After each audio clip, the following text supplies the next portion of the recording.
Viewers, cutting across to some fresh breaking news. Trump has taken another jibe at the USAID. He said that $29 million goes to strengthen the political landscape and help them out so that they can vote for a radical left communist in Bangladesh. Sharpening his attack, Trump highlighted that $18 million was sent to India for elections.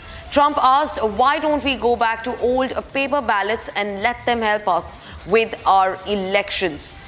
A fiery statement by US President Donald Trump just yesterday after he segregated the funds that were being sent to India and Bangladesh. Trump has now said that $29 million were going to strengthen the political landscape and vote the radical left communists to power in Bangladesh. He highlighted that about $18 million were also being sent to India for elections.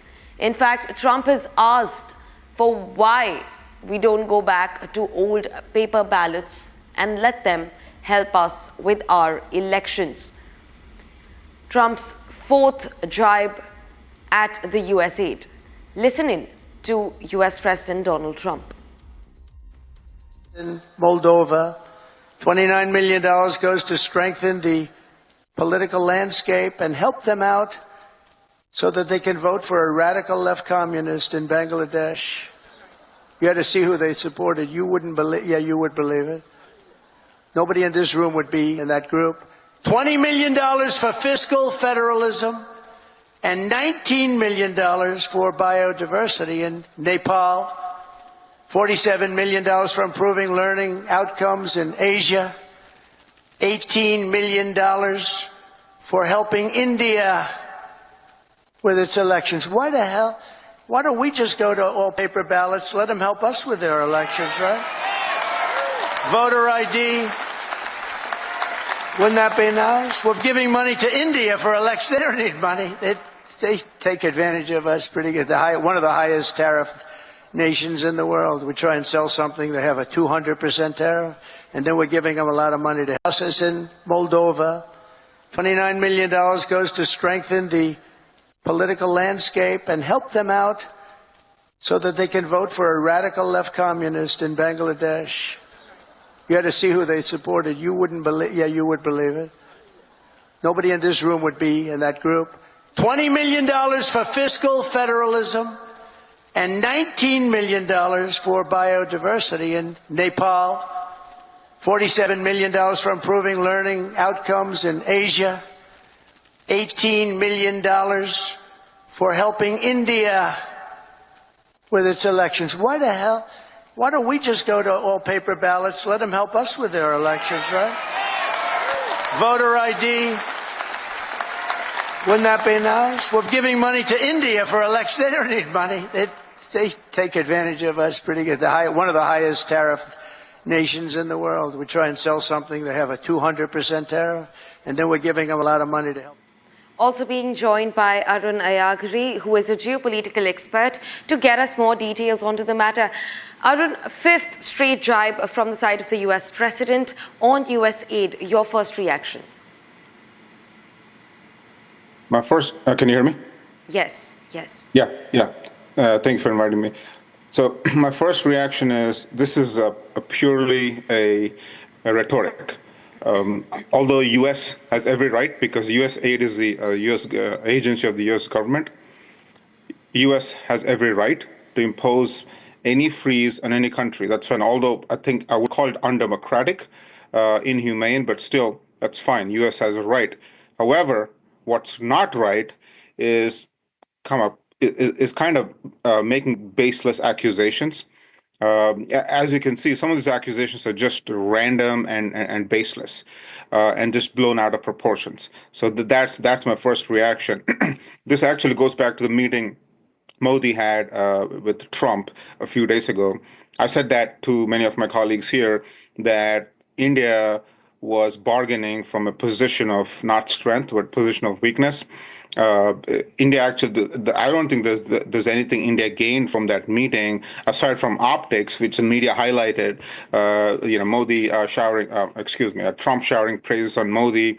That's fine, but that's all optics. But ultimately, if you look at the balance sheet, right? If you look at the transactions, what did Modi get, or I should say, what did India get? What did the United States get? I think it was Trump who got a lot because he was literally being a businessman. He made the sale, to speak the sale language. He made the sale. He made F-35 sales to India. India promised to buy F-35, which is good in India's security interests. But still, at the end of the day, it's the U.S. which won, and also the energy. It was able to sell energy. So this ended just an extrapolation. President Trump is being a businessman. There's nothing wrong with being a businessman, but he is being a hardcore businessman here. And I think India is ultimately losing, minus all the optics which media is projecting. And this is just an extrapolation of that. Right. Look at that. It's just been a few hours and he's making this accusation. Arun, in fact, speak to us about the channels. I think we digressed there for a bit from the question that I'd actually asked. Also speak to us about the channels through which you think that the USAID funding is made possible in both India and Bangladesh from a geopolitical standpoint. So I was looking at the aid just before our discussion. I was looking at the aid through USAID to India. The highest in the past 24 years, since 2000, is in 2022, right? It's almost $230 million. And I was looking at the distributions as well. One is for voter ID, okay, but most of it is going to that I forgot the CEPPS, right? The Consortium for Elections and Political Process Strengthening. That's more democratic, if anything. I mean, I think, and the U.S. was always in the forefront, right, of strengthening democracies across the world, and that goes in tune with what Mr. Trump has been claiming in Bangladesh as well, right? He's talking about military government. So obviously, the U.S. is against dictatorial military regimes, and it wants democracy to thrive. So in that note, right, going by that analogy, some of the funds, I don't remember the exact number, but I think about $500 million have been sent to the Consortium for Election and Political Process Strengthening. That's one channel which got the money. And but I just looked at the website. That website is down, right? I think the onus is on Indian counterparts as well to prove if Mr. Trump is making baseless accusations, Indian government, which is recipient, actually, to be honest, any government which is a recipient of USAID, it has to put the facts and front and center and say either support the argument, right, or go against the argument, but with facts, though, right? So again, like I said, U.S. has every right to cut off the USAID. It might not be the right thing to do, but it has every right. So it's the onus is on Indian government, right? Don't make it political. I mean, I'm seeing the Bharatiya Janata Party is involving Rahul Gandhi in this, all that. That doesn't make any sense. At this point, you're representing a country. Don't make it internal domestic issue. Make it a global foreign policy issue and prove them wrong if that's not right. Right, Arun. Okay? Yeah. So. Right, Arun. Thanks for speaking to Republic and getting us your insights.